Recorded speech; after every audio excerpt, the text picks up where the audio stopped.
As súas maxestades madrugarán tamén en Noia para levar agasallos aos pequenos de todas as parroquias. Iniciarán o seu percorrido en Santa María de Roo a partir das 10 da mañá e a mediodía visitarán tamén o asilo e a residencia de maiores. Dende a pandemia comenzamos a facela durante toda a xornada do día 5, comeza xa pola mañán, dende as 10 da mañán visitando as aldeas.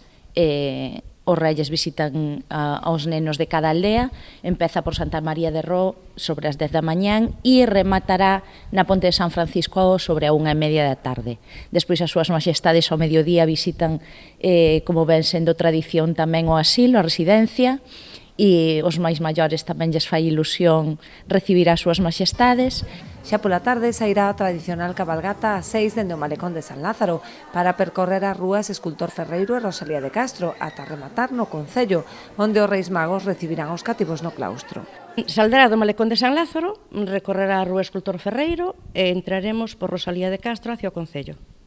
Vale, donde dispostaremos a recepción aquí no Concello, que a mantemos tamén, que inaugurámola durante o COVID, pero vámola a seguir mantendo.